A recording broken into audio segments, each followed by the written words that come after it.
No question that Abrego Garcia has become the poster child for the radical left, using him as a tool against their campaign against the lawful removal of millions of criminal illegal aliens let in by Joe Biden and the Democrats.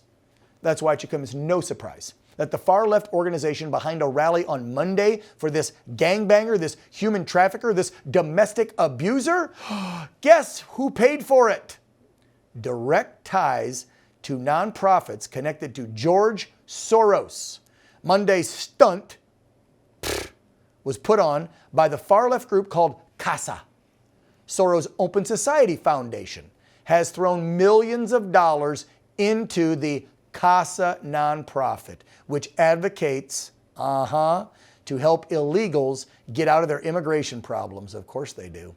In 2023, the Open Society Foundation awarded Casa a $250,000 grant. The group's political action committee, Casa in Action, then received $1.6 million from George and his little boy, Alex, from their nonprofit called Open Society Foundations.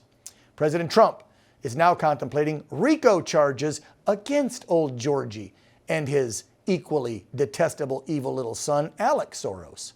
Taken to truth, Trump wrote this: George Soros and his wonderful radical left son should be charged with RICO because of their support of violent protests and much more all throughout the United States of America. We're not going to allow these lunatics to rip apart America anymore, never giving it as much as a chance to breathe and be free. Soros and his group of psychopaths have caused great damage to our country. That includes his crazy West Coast friends. Be careful. We're watching you. Thank you for your attention to this matter. He's got the gang tats. He's clearly a bad hombre.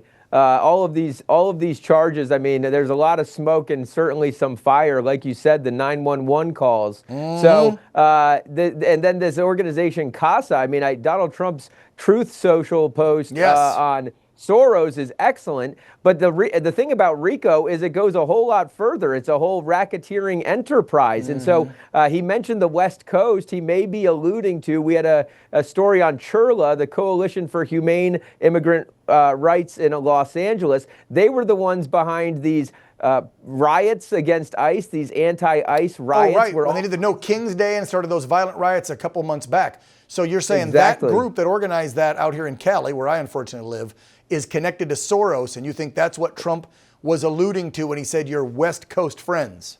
Yeah, well, that's certainly one of them. I know that Congress and the FBI are looking into CHIRLA, its source of funding. We found $50 million, not just from these big left-wing NGOs. Your own taxpayer money went to CHIRLA. Both state and federal grants went to this. Whoa. Now you're talking about then Democrats up in Sacramento Trump could be talking about. Because if you're talking about $50 million of my money, California taxpayers paid these nonprofits, which are helping illegals, I think Trump was maybe meaning political friends on the West Coast, right? Maybe Gavin, maybe some state senators, assemblymen? Yeah, well, the state of California pours money into all kinds of failed projects, CHIRLA being one of them, this radical illegal immigrant rights organization. Casa is just like that on the East Coast. It's Casa de Maryland. And so that's the organization hosting this pro-Abrego Garcia rally. So, and then the Soros money is just cherry on top. I mean, it's $2.4 million to Casa. You've also got these other groups like Soros, Arabella, Rockefeller, Tides Foundation, all these big left-wing NGOs. They are funding this chaos in our country. Yeah, well, I think they're going to get a rude awakening the next 3.5 years under the Trump administration, because they're going to start diving into where this cash is coming from, where it's going. And I foresee, one, federal dollars stopped, then pressure for the states that are doing this crap, like you just mentioned in Maryland and California, federal dollars being withheld unless they break away from these groups entirely. I think Trump's going to put the screws to them, and I hope to God he does. Seamus Bruner, as always, my brother, thank you for coming on. Appreciate you.